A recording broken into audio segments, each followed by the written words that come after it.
En terug zijn we weer. We hebben vorige keer de mengtrap gemaakt met daar het verzwakkertje tussen om 50 ohm te bepalen. En vervolgens gaan we de biamp bespreken. De biamp is dus een bidirectionele amplifier. Eigenlijk ontleent de bit X daaraan zijn naam, de BITX, vanwege bi, twee richtingen. Heel eigenlijk is het geen twee richtingen versterker, maar zijn het gewoon twee losse versterkertjes die aan elkaar aangesloten zijn zonder relais, zonder dat ze geschakeld worden. Het schema, daarop is het goed te zien. Zetten we spanning op de R voor ontvangst, dan gaat de spanning via deze spanningsdeler en de diode naar deze transistor en werkt die kant op. Dan zetten we niet spanning op de R, maar op de T, dus van TX, van zenden, dan precies hetzelfde schakeling, werkt alleen de andere kant op. Deze versterkers zijn sterk tegengekoppeld, onder andere door de weerstand tussen de basis en de collector en de voor hoogfrequent niet ontkoppelde weerstand. Ik wilde zeggen ontkoppelde, maar hij is dus juist niet ontkoppeld. Het hoogfrequent gaat juist dus door de 10 ohm weerstand heen.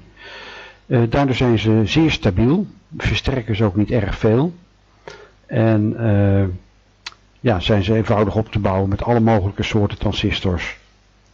Te denken aan BC547, BC107, 2222, noem maar op. Alle mogelijke goedkope NPN-transistors zijn daarvoor bruikbaar. Tenminste, dat zou het moeten zijn. Er was een batch BC547's die ook erg goedkoop was, maar om een of andere reden versterkte het helemaal niet. Dus dat is wel even bekijken met aanschaf van een batch transistors.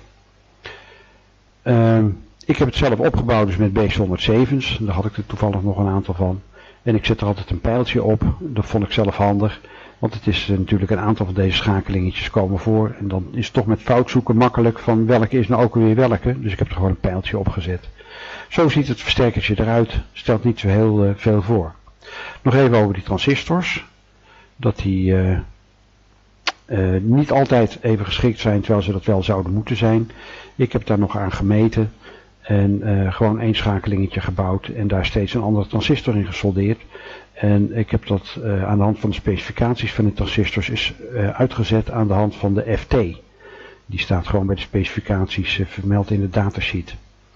Kijk je naar de FT en naar de frequentie. Ik heb dit gemeten op 13 MHz met een kristal van 13 MHz. Dan is dus goed te zien dat eigenlijk de gain in dB's pak een beet tussen de 14 en de 16 dB ligt van de meeste transistors. Als de FT maar hoog genoeg is. Bij lagere FT, dan blijft dat toch over het algemeen wat achter. Hoewel we hier ook wel transistors hebben met een lage FT. Maar we hebben geen lage versterking bij transistors met een hoge FT. Dus het kan geen kwaad om transistors te kiezen met een wat hogere FT. Nou, dit is natuurlijk helemaal abominabel. Het zou me niet verbazen dat dit de BC547 was die ik net noemde. Want die versterkte eigenlijk helemaal niet. Nou, dat was het eigenlijk voor deze keer. Het is eenvoudig te testen door een stukje draad, nadat je hem voor de mixer hebt gebouwd, een stukje draad aan de versterker te hangen. Dan moet je duidelijk ruis horen uit de luidspreker of koptelefoonaansluiting. En als je in de microfoon praat, dus in de stand zenden, dan moet je duidelijk op een ontvanger of dus met de HF-meetprobe duidelijk signaaltoename zien op het moment dat je dus fluit of roept in de microfoon. En in de ontvanger kan je natuurlijk dat signaal ook dan horen.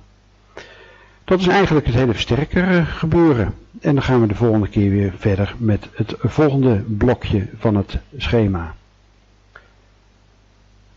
Wil je meer automatisch krijgen? Meld je dan aan als abonnee op dit kanaal. En je krijgt automatisch, wordt je bericht wanneer de volgende aflevering weer gereed staat. Tot ziens!